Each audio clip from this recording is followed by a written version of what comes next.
Hey gang, welcome to the rebranding of KamiArt, the thing where I would paint every once in a while. What's up? It's Wes. It's Wes Gardner. You know who it is. Thank you for joining me. This is, kind of a restructure, a reboot. So as you all know, I've made the shift over to like creating things such as video games. I'm doing writing of short stories. But really what this is all about is my love of painting and traditional and digital art has kind of come to the forefront in a huge way. And what I wanted to do is kind of rebrand the series to be more of a time-lapse study, talk about art, be hoity-toity, all that fun stuff, you know? But yeah, I basically what this episode's going to be, I just recently did an acrylic painting, but I redid the acrylic painting in digital, and I think that's a really interesting idea. So I went ahead and did that, and I have a sped up time-lapse, and we're going to talk about kind of my method and the stuff I want to work on, the stuff I think I'm doing okay with, but we will get to that shortly. Hope you're all doing well. Beforehand, I'm just going to plug stuff, because I'm a cheap plugger, and that's all it is. So if you want to follow my art as I post it, I have two main places. Of course, I post about it on Twitter, so you can get the links there. But the main two art portfolio sites, my main one here is ArtStation. So if you go to artstation.com/KamiDehobo, you can see my lovely mug right there. And, you know, it keeps up portfolio. Anything that I'm uploading, it gives you the full breakdown, kind of full stuff like this. Perfect example, let's talk about... Let's see, we can do this one. Yeah, so Ironwood Forest, it's a digital piece. Pretty happy with it now that I would do it over. And this was only 22 days ago. I've done a lot of growth in 22 days, let me tell you. For sure. So, but basically ArtStation's cool because I have kind of the work in progress pictures, sketches that I start with, initial ideas, color dropping. So you can kind of get a sense of how I make the images. But I really wanted to show live painting. I've done live streams of art before, and they work well, but I think this might even be better because we can get in and get out. So artstation.com/KamiDehobo, and of course, we have DeviantArt as well, which is deviantart.com/KamiDehobo. This is primarily another place, and I do a lot of favoriting of other people's work here. So if you see the stuff that inspires me, this is a great place to go. DeviantArt is a great community, great people. ArtStation as well. ArtStation is kind of the more, I'll just say it's more of the heavy hitters. It's the people that already have jobs in the industry of doing conceptual art, illustration, design. So these are the pros. So to be among the pros and get feedback from them and thumbs up and here's what you could work on, it's invaluable. But DeviantArt, love it as well. It's a little more casual, but it's a great place just to go to have fun with your art. And before we get too far into it, I did want to do a shout out of Jonas De Rose brushes. These are completely free. I'll have a link to this in the description. I only use this brush pack for the painting you're about to see. So I had some goals in mind. Okay, so let me come over here. Let's actually look at the acrylic piece. So this is acrylic. This is actually on canvas. I think I put it was 8 by 10. I think it's actually like 10 by 12. So it's a little bit bigger than that, but this was my first acrylic painting in 9 years. And in a lot of ways, I'm really happy with it. I'm glad that I got even strokes of paint, which sounds kind of rudimentary, but it's with acrylics, it's trickier than it is with oils. But you can see I kind of did some shortcuts. I did the Bob Ross Happy Tree splotches and stuff, but I really like the color of kind of the walkway. I was really happy with the blending. I'm a big blender fan. I really like the blending of colors and yeah, but you can see one of the things I really try to do is, I know snow is white, but let's also make the shade and kind of the values and structure in blue, because I think that's a really cool look. And just kind of quick texture photos right here. Quick glance at texture, and then I did some close-ups of the canvas, even though the light doesn't really bring it in. But you can, of course, see this on the ArtStation right there, the pigments and stuff, and then some raised brush texture work, things like that. And I thought, I'm doing the digital art thing, so let me try to recreate this exact painting with, of course, some things amped up, doing a little bit of photo bashing, do some of that digital concept stuff with this. And so I wanted to use traditional brushes, and Jonas De Rose brushes here, They have just basic brushes of, soft brush, chalk brush, just a quick deal. But look, there's also one called Feng Zhu, and I'm a big Feng Zhu fan. So a brush that gives us Feng Zhu look, used in small sizes. So you also have traditional paints, watercolor, ink, oil, all that stuff. You do have some quick environment speed painting stuff, so ground pebbles, light beams, things like that. You also have stuff like hair, fur, skin pores, just really cool stuff, but Jonas Desraux is a genius. I mean, look at that. Are you kidding me? So this is what we did. I wanted to do as traditional as possible with the painting. And three main things that I wanted to study with this. So even before we get started, the three main things. One was I wanted to experiment with color. I wanted to use color as a value. And, I just wanted to use it that way. I'm still learning value and lighting. Those are the basics or the fundamentals. I feel okay about perspective. I'm no master by any means. But, I'm doing okay with it. But just a quick before and after. So this is the acrylic before, and let me show you what we're going to watch being painted. So this is the acrylic, and then the finished digital, which we're about to see. There he is. So a lot of things I like about this, a lot of stuff I struggled with, and we're going to talk about that. But we have this right here, the acrylic, and going just from back and forth, you can see how the first informed the second. But actually, yeah, let's just dig right into it now. Let's watch it completely. So we're going to start off. So it starts with a blank canvas. The thing that you got to do, by the way, this took about 2.5 hours. Well, a little less than 2.5 hours. This is sped up to 400%. Yeah, just do it like a traditional painting. Put down some color, just get stuff on the canvas. A blank canvas is terrifying, so just get something on it. Another thing I wanted to do, and something you can notice in the lower right-hand corner, I kept it on one layer. I wanted to really emulate an actual painting. I almost wanted to do step-by-step what I did with the acrylic, but just take some more time for each part.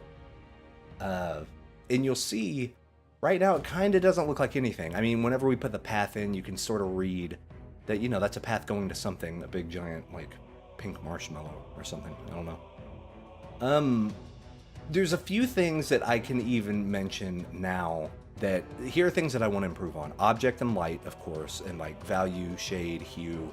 Color is a bear. It really just is. That's going to be a thing I'm going to try to master my entire life. And light is the same way. But what I did want to do is kind of have that sketchy feel of, oh, here's a paintbrush on canvas type stuff. So you can see here, I'm just taking a smaller, kind of sharper brush and just jotting out a basic idea of, yeah, trees are going to be right here. It's not fully rendering anything yet. It's just kind of getting the composition laid out. That's another thing I get to work on is composition. I'm not great at it. I do the rule of thirds. I do the little, what is that called? The golden ratio, a little circle thing that looks like a snail. But you're going to see a lot of cheats that I do. I'm not proud of them, but I'm still learning. So I'm building my confidence. And that's what this is. I wanted to repaint a painting I already did just to build confidence in this digital workflow. So this is a brand new version of Photoshop. It's Photoshop CC 2019. And the way you can tell, there's a color wheel on the upper right-hand corner. Look at that color wheel. Normally it's a hue and saturation box, but honest to God, they added a color wheel. Good on you, Adobe.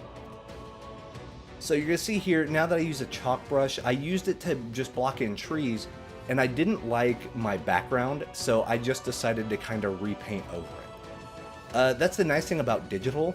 You can always undo, but that was one of the things I didn't want to do on this painting. I didn't want to undo anything. I wanted to go forward with my mistakes and hope for happy accidents. As Bob Ross loves to say, try for happy accidents. Put something down and let it inform rather than, oh, I messed up, I need to take away. So that's one of the real things I'm working on all my pieces. Something that I wanted to work on this piece as well is kind of sharpening my stuff, because you probably saw it just in, if you've been to my ArtStation or DeviantArt, a lot of my stuff, in my opinion, is kind of cloudy. It's muddy. It's like I don't quite have the confidence yet to really put the shapes down. I know how to draw okay. I should probably draw more in a sketchbook to get forms and really solid bricks of stuff down. But I think it's a mixture of it's a mixture of things. It's a lack of confidence. It's a lack of experience. It's a lack of, I'm learning the fundamentals. I've known them for a while. I went to art school way back in the day, but I took, God, 14 years off of art. I'm 33 now, so yeah. I mean, you're talking, last time I really painted with any sort of authority was like 19 or 20. So you're talking like 13 years, right? God dang, that's a long. I'm getting old, man. Well, I say I'm getting old. Let me drink my beer right here. But basically what we're seeing right here, not a lot's happened. I put down the foreground. I made sure to have the white with a little bit of that blue hue for some of the shade, but nothing's really happening. I'm just still putting down color. I will say whenever I did that charcoaly chalk brush right there to kind of infer some debris and brush, that actually ended up looking okay. And this is one of Jonas's brushes that, well, all of these are Jonas's brushes from before, but I wanted to get the leaves and actually use a leaf brush, which I know is a cheat. Yes, I know. But I'm not at the point yet to where I could necessarily replicate it. I need to see it and tell myself I can do it. And then I can actually go in and render. Because right now, I just need to get paint on canvas. I just need to paint. I just need to go in. Who cares if it looks right? It's not for I'm not hired by freaking Bungie or something. Like, I'm just learning how to make sense of all this stuff. And here's the thing. Okay, here's a pet peeve of mine. I need to throw away every cloud brush that's ever existed. I think that's a lot of my problem, is I'll put down decent stuff and have decent line, and then I'll put and see, like, I'll airbrush it, and then I'll put that, I don't know what it is. It's like this weird thing that takes over. And I'm like, oh, I need to make that hazy because it's in the background, which is not accurate.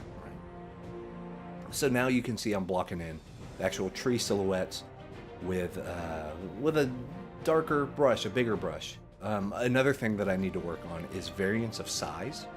So some leaves should be bigger, some should be smaller, depending on your perspective and your depth. What is that? Foreshortening. Foreshortening, of course. That's what. And okay, there's another cheat. You see those in the corner? I paint those up and then, welp, there it is. It's a lazy way to block in stuff, but once again, I'm learning. Cut me a little slack. We'll get there. And see, my thing is, I'm kind of comparing myself with all these professionals, the Craig Mullins and Feng Zhu's and Levante Petterfy, and and big shout out actually to a few of my teachers, Hardy Fowler, he's a miracle worker. He's actually got me to where I'm at now, just basing on blocks and shapes, and he's really honed in on kind of the fundamentals and making sure you can ramp them up. And then Marco Bucci is another guy on YouTube that has invaluable advice. And Noah Bradley is another one that I follow on Twitter. He actually does a lot of art for Magic the Gathering, which, if I were to talk about art goals and life goals, I want to get good enough that my art is on a Magic card. Or I want to get good enough that I'm in Imagine FX magazine. Or one of those big top tier, your work is worthy of being among the best. But I have a long way to go. I have a huge, huge way to go. You can see I'm still blocking in stuff, and I'm just like putting down random bright colors because I'm afraid of bright colors. I really am. It freaks me out because I'm like, oh no, I made a mistake. And what I told myself during this is I was like, you know what? I'm going to just beat the painting into submission. I'm just going to put stuff down and I'm going to deal with it. And it's kind of liberating. There's part of that to where, okay, good tip right here. You see how I just went to black and white? That's a Feng Zhu technique. And what I did is, if you look in the lower right corner now I have two layers. I have the normal painting layer that I'm painting on. And then I have just a pure black layer on top of that that's on, I believe it's on color mode. But I think if you do hue, saturation, or color, it'll work the same. And basically it makes things grayscale. It makes it monochromatic in black and white. The reason why that's important is your value, see, there you go, is about how dark are your darks and how light are your lights. And one of the main rules that I learned from Hardy is, and it sounds super obvious whenever you say it, but then whenever you do it in a painting, it makes total sense. Your foreground, the thing closest to the camera, will always be deeper and darker. So that doesn't mean it's going to be pitch black like I cheated here, but it's going to be a deeper brown. It's going to be a darker brown. And then the midground, and you see that's why I put that kind of that purple snow and went here. I needed my midground to have some gray shade, a little bit of gray. That way, if I want to pop out the lights of where the trail is going in the background in that little meadow valley thing. Yeah, and I put in this line art right here to kind of make sense of where this is in location. But yeah, really making sure that's one of the main things I'm working on, and I've worked on a lot of my ArtStation stuff. Everything should have a foreground, a midground, and a background. I used to not work that way, but this was kind of wonderful because learning that technique allows me to look at it in regards to one big set piece instead of, which sounds ironic, right? Because normally you would just paint and try to make it all tie together. But whenever you know for a fact you have a foreground, a midground, where usually your subject is, and a background, it gives you kind of a safety net. Because you get to tell yourself, oh, this is part of the midground, this is part of the background, this is, part of it. Informs your decision making, which I can appreciate. So I think here in a second, I'm going to add some of the blocking of the cast shadow from the trees. And I can tell you, I argue with myself this entire time whenever I do it, because I do. Yeah. So you see here, I'm adding blues instead of doing just darker browns because I need to get rid of using the same hue for light and shadow. Okay. So check this out. I'm doing this. It's going across the, road. And this just shows how much of a nubby nupkins I am whenever it comes to understanding light and value. So I just put down a color, and you can see here I stop for a minute because I'm like, that's terrible. What am I doing? And I can't figure it out. I kind of do near the end, but I just can't figure it out. I'm like, what is going on? Why can I not get that? If a dark brown or kind of a light brown, yellow, warm path, I don't think it would have it might have a cool shadow, but not a freaking neon blue shadow. Like, what am I doing? So, but that's the thing. Just put something down. That's one of the things I'm working on. Just get something down on the canvas, and you can change it. You can go back. You can change the hue and saturate, especially in digital. All of these colors are free. You know what I mean? You don't have to waste paint. You don't have to, wash off the brush and make sure something's dry, and you just go for it. And for the first time using these brushes, you can see now that I'm now getting one of the chalk brushes. I'm like, okay, what kind of texture am I going to get? I like the idea of snow going up the trees, but I don't know if I sell it very well. Even later on in the painting, I don't know if I'm fully... I think I just did a speed painting technique instead of actually understanding how snow would fall on the root of the tree. So yeah, just basic painting. I'm gonna take a drink of my beer right here. By the way, I'm kind of slumming it today. Miller High Life, but gotta do what you gotta do. Okay, so here I thought about something. I was like, okay, if all my stuff looks muddy, you're probably wondering why I'm putting squares in. But now I'm going over with other foliage brushes and some of the leaf brushes with almost black. It's not completely black. It's 95% black. It has a little bit of that purple fuchsia color. But what I'm doing is I'm making this black. So then whenever I change, over here to a blue or a deep purple, it infers more information. So now it looks like there's a little bit more depth. And then it's a cloud brush. I need to delete it just completely. Oh, what was I thinking? I think I know what I was thinking is I was going to put in really big blocks of light and then do the leaf texture on the edges of it to mess with the edges. Because edge control is another one. You're going to notice that I say I have a lot of work to do. And all of the work is just on fundamentals. Really, it's perspective, value, color understanding, and light. And that's kind of all painting is, really. I mean, because, you know, you've probably heard the old thing of there's no lines in nature. Everything's just different shifts of hues and values. And I need to start thinking like a painter instead of like a sketch artist, which is how I learned. So yeah, now I think I'm just going through and trying to find different... You'll see I did a little bit of yellow green in the tree cast shadows. Just because I didn't know how it was going to look. I think I do end up changing it. But just to have it there, and just to say that, hey, we have quite a few colors here. It looks kind of like a greenish color.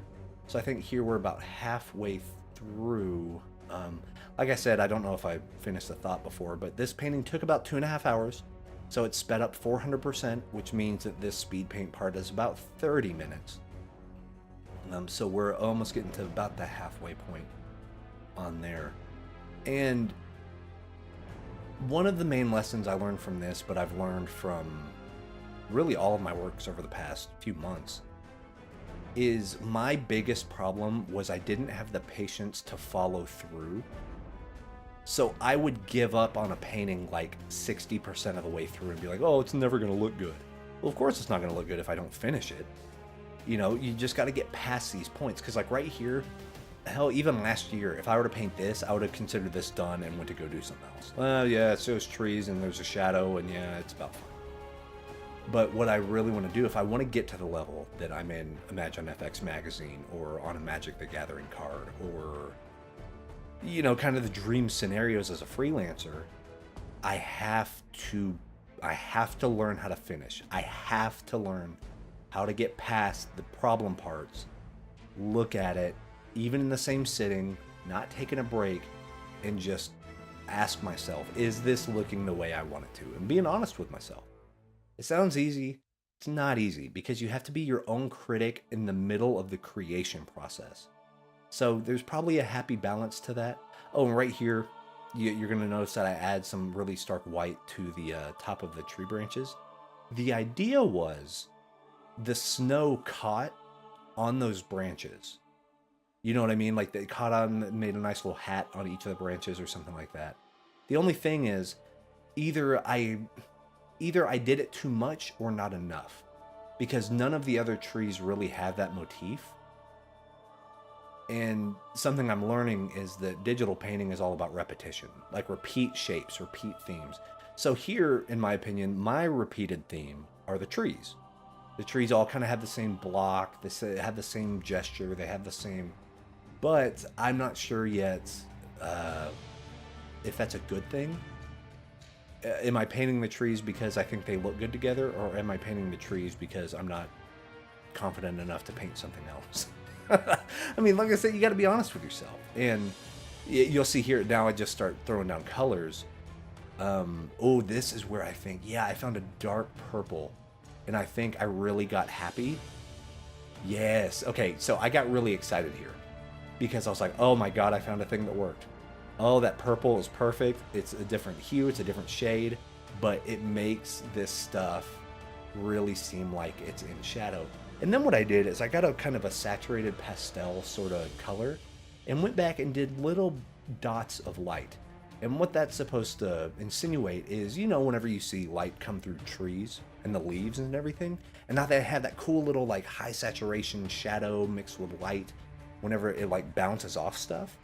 That's what I wanted to get. I'm still trying to figure out, you know, techniques like that. Like, what can I do to add some dimensionality, to add some detail, while also learning color and learning light and understanding. So this was actually the point that I brought in some, so I did another value check. So I brought in some texture. So normally I would do this first. I would actually put these photos on the canvas first and get colors and blur it out and erase it and all that stuff and make my painting based off of that type of stuff. But I worked a little different here. I waited until this point, probably the last half, or even less than the last half, probably the last 30%, to start adding that texture. And maybe this painting didn't need it, but I'm also getting more comfortable with photo bashing as a technique. So really what photo bashing is whenever you get a photo, and these could be usually it's photos you take, but these I actually got from a website called Pexels. They're copyright, they're royalty free. They definitely have copyright, but it's royalty free. Artists can use them as long as you either give credit or you kind of, give them their due, give them their day in court. But Pexel has millions of pictures and they're amazing. And it's by other artists, so they have an artistic eye. It's really highly recommended going to Pexel. But you'll see, I even brought in that to the rock, and then I erase around the edges where I don't need it anymore. And you'll notice I also warped it, I distorted it. So I never want to take a photo and be like, this is mine, because that is, one, it's highly illegal. But two, that's not the point. The point is, hey, let me get a thing that reminds me of the thing I'm painting. Here I put on a paint daubs filter. And then you're going to notice that, yeah, I erase away a vast majority of it. I just want a little bit, just a little bit of that detail to show in. And I think I do it a few more times. I do it on a path, and then I do some trees, if I'm not mistaken. I did this painting yesterday and then slept it off and then recorded this today. So yeah, I'm kind of looking at here, and then I was, oh yeah, the snow. So I like how that snow hits. You see what I mean? That kind of light coming through. So I just butcher this photo. I just warp it to no end. And then I played around with different blending modes. And I think I usually go on either overlay or soft light. Those seem to be the ones that work best for me for the type of painting that I want to do. And then you'll see, once again, I erase away what I don't need. I keep some of that texture because I just like it. You get so much more detail with a nice camera lens than you would ever do in a painting. Once again, use the same exact thing. I copy and pasted the same deal and redid it, but I think I didn't like that one, so I just got rid of it completely. Because what you want to do is you just want the photo texture to enhance the painting, not be the painting, if that makes sense. Another technique I'm going to be doing soon, maybe on another KamiArt time-lapse episode, is gray boxing, which is where you build something in a 3D environment. Oh, here's that purple again. Look at that. Oh yeah, boy. See, there we go. That looks more like a shadow. That looks more like a shadow. I still get the values and stuff, but it's still not quite making sense to me. Anyway, I digress. Gray boxing, where you build a 3D model and then you use that as your perspective grid, and it kind of informs where your light hits and things like that. I'm really interested to try that because I think that would save me a lot of time and allow me to do some more difficult perspective shots and kind of get that type of thing going.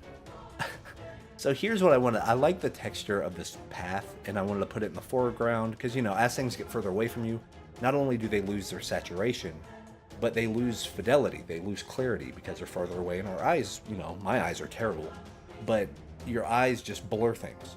So that's why you need the most amount of sharp detail up front with those bombastic colors, with that really high contrast. And then you can kind of blend stuff in going back. That way your eye has a place to rest, and you go, and you're on a journey. Listen to me sound like freaking Bob Ross. So whenever I changed it, you should have heard me bust out laughing whenever I changed it right there, because look, the values are okay. I could probably even crank them even more. But that front part looks like either a unicorn threw up everywhere or like I spilled a bowl of Fruity Pebbles. And whenever it makes the milk that different color, like that's what that is. I saw it and I was like, what the hell is it? How am I gonna, what is this? But I kept it. I mean, to be totally fair, I paint over it. Keep in mind, I will paint over it. See, I can't quite figure out this shadow. This is driving me up a wall, but this is why I'm training. This is why I'm learning. I probably need to go into some more class. Hardy's been great, but some of the stuff I'm at now, I think is kind of past his purview on what the course is. So here we go. I bring in kind of a burnt umber, and I kind of like it. Like, it's probably not right. It probably defies every law of actual physics and light and structure. But you'll notice that I went around it with some pinks, some yellows. I really wanted to, and then yeah, I kind of gray it out a little bit. And then I do the thing on the tree in the background as well. Yeah, and here it kind of sort of makes sense. I mean, now you can kind of see it coming together. So now I'm starting to put in some really fine detail work for me, I should say, because you know me, I'm Mr. Muddy. So coming in with a smaller brush, that Fangzhou brush, and really outlining the side of the path and adding in just some nuance of depth in the snow. This was helpful because from what I've gathered over my past 3, 4, maybe even 5 pieces, is the painting's actually made and comes together the last like 10 minutes. And that's genuinely true. You just have to muscle through it. You have to get through the problem solving, and you have to get to this point of, yeah. Oh, by the way, we just missed this. You probably are wondering how in the hell I flipped the canvas horizontally. There's actually a new thing in Photoshop 2019. It's a button that just says flip canvas horizontally. And I did it, and it's that great thing of getting, basically it mirrors everything, but this is a great way to check your balance. So it checks to make sure that everything is balanced, that it's weighted okay. So if you can see it both ways horizontally, like I guess right and left, if you can flip it and it still has decent weight, you have a good balanced. You don't want it leaning one way or another. Now you'll see here I'm photo bashing kind of the trees, erasing what I don't need, warping what I do. I think I go in and yeah, I warp this one again. Right, just to fit it. Like, so I'm having the photo and the texture, it doesn't define the painting. You know what I mean? Like, I already have the structure. I just need it because there's no way in hell, if I were to paint for 10,000 years, I could be as highly detailed and realistic as a photo of nature. Like, it's just not going to happen. And this is apparently a very popular way of doing things in the concept art industry, is you need to be good and you need to be fast. And like, why would I reinvent what a tree looks like when we have a billion pictures of trees to use? You know what I mean? It took me a little bit to kind of get over that, but Hardy was real good about letting people know, like, no. You're painting, you have to understand perspective, you have to understand light, you have to learn how to do the actual part of it. And given enough time, you could paint this stroke for stroke. You could. But would you rather spend 2.5 hours on a painting or 2.5 months on a painting? And that sounds exaggerated, but that is about the time difference. So the fact that I'm able to knock something like this out in about 2.5 hours, I'm actually really proud of that. I've come a long way since when I started. And when I say started, I mean started from like the age of, 5, drawing Spider-Man comics. And then I went to art school after high school. I'll date myself, but I graduated in 2004. Went to art school, went for about 3 years, and then I dropped out. It wasn't what I thought it was. I wasn't ready. Everyone was great to me. I had a wonderful experience, met some of the best people and the most amazing artists I've ever seen. I was not ready. Then fast forward, now I'm in the tech field, went to college, graduated with 2 associates, all that good stuff. Now my head's on straighter. Now I can study, I can sit down, I can learn, I'm not impatient. God, that freaking cloud brush. Oh, see, I think I had a good thing going. Well, let me know. Let me know in the comments. Should I not do the cloud brush? I think it's starting to strip away some of the interest. Now that I see it played back, I'm like, why did I add that? I mean, I guess it's kind of cool to have that kind of cool breeze up over the snow, but I don't know, it just seems like I'm trying to hide something. You know what I mean? But yeah, so I reflipped that canvas back over. Now I'm going in for a final push on the leaves. I'm like, hey, I haven't touched these in a while. Let me go and really hit up these values. I think I also add some speckle brushes, and then I go in and I add some bushes to just give a little more sense of depth. Yes, right here. This is where it actually starts really coming together for me. And I start getting excited at this point because I can see it now. I'm like, oh wait, this actually does look okay. And then like right here, I was like, yeah, sure, why not? Let me be brave. If I can't handle that shadow and how it is, let me just put some over it. Let's have it make sense, and let me, fill in the forms and the shapes and everything the best that I can, but have it be something that kind of draws the interest. So this is about the wrap-up point. From here, I think I do go in, right here, I do go in and kind of paint over the the fruity pebbles right here. And then I kind of do a texture brush. I don't necessarily like how that turns out, so I kind of paint over it again with the Fengju brush, if I remember right. Check the values again. Yeah, just jazzing out now. Just kind of, you know, I feel like it's in an okay place. It's about done. Whenever I start doing nitpicky stuff, I know I'm about finished. You know, that it's about done, and I should just probably drop it and start on another painting. But the nice thing is, I will say, over the past 2 months, being part of these classes and everything, I have learned an incredible amount. Even the fact that I can make this painting at all, much less than 2.5 hours, would be impossible for me last year. No doubt in my mind. But now, I can at least see, there we go. See, okay, now I had kind of like a slight burgundy color in that shadow. I think that's closer. I think that's closer to the thing. So, the more experienced eyes, please, in the audience, let me know. I do still see some stuff I could definitely work on. Like I said, I'm no master by any means, but I'm getting better, and that's an exciting thing. Is whenever you actually see the improvement, that's pretty cool. Now I started adding little stones and rocks and started painting those. I think I actually come in a minute and use a photo of a path to kind of really get and hit home some of those textures.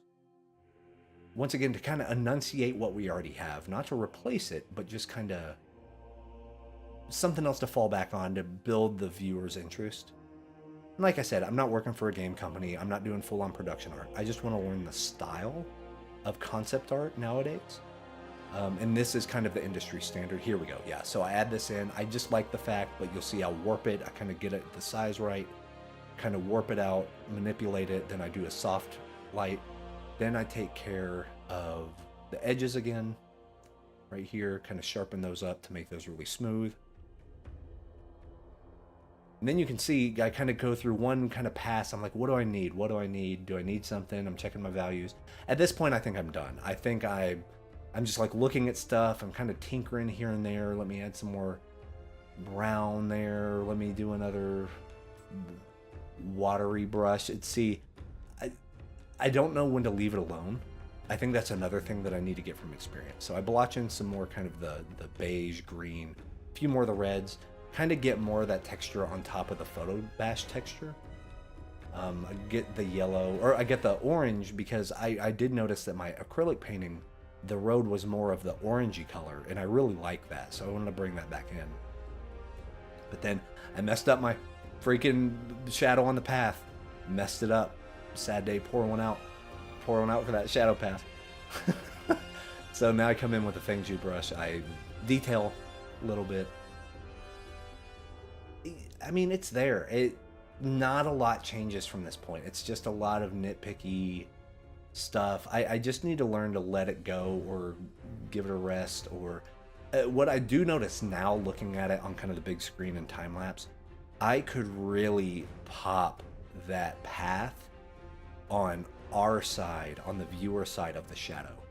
I could really have made that like a darker brown, and I think I could have gotten away with it, because see, and I kind of lighten it up, and yeah, I mean, that adds texture, but maybe I should have really gone more hardcore on the darker side. And see, I kind of add that back, and that one's okay. It's not as good as that other one. Looking at that other one, that was pretty spot on. But this one's, you know, that's not a bad one. It still has the same point. Checking values again. I think I flip it or something. I do something to it here in a minute. I kind of go and touch up, really add some almost jet black to certain areas, just to add a little bit more depth. But that's about it. Yeah, coming in with a Fengju brush, and I think I'm doing a little bit of rock detailing, a little scribbly stuff here. Not for any particular reason, but I think I do like the mishmash of all painted stuff with some photo bash stuff, with some pure photo texture, with some paint over. I think I really like that, because it gives you a sense of realism without it being photorealistic. And, you know, I'm proud of this one. I actually am. I'm proud of this one. I think this is my most effective painting I've done yet. But now I'm just more excited to get to the next one. You know what I mean? Oh, and then I'm adding the more harsh lines here, really kind of driving that point home. I could have done that actually all the way around. But I think that's about it. Yeah, we're wrapping up here. Overall, I'm happy with it, you know? I think we learned a lot. And it was a lot of fun. But yeah, guys, that is my time. We'll do another before and after real quick. So there it is in all of its glory. Oh, look at that. So pretty. So pretty. So yeah, you can view this thing on artstation.com/comedy or artstation.com/comedyhobo and then deviantart.com/comedyhobo. A lot of fun. I'll bring this back up. That way, yeah, we have the live one right here in Photoshop, and then we'll just compare it with our acrylic one more time. Bam. There's the old acrylic. Thanks, buddy. Thanks for being the primordial state, the primordial ooze of that right there. But let me know what you think of the art in the comments, guys. Thank you all so much, very much, for all your support. Mercenaries coming out this summer. First-person shooter. Be on the lookout. Free of charge for Windows PCs. Go check out the blog at kamidahoboentertainment.com. Check out the website, kamidahobo.com. You know the drill. Hit me up on Twitter, twitter.com/kamidahobo. Yeah, cool stuff. Let me know what you think about this new format. You guys are the best. Let's zoom in. Oh, look at that's pretty. On those textures right there. But that's my time. I'm Wes Gardner. We'll see you on the next KamiArt time lapse. But until then, you know the drill. Peace.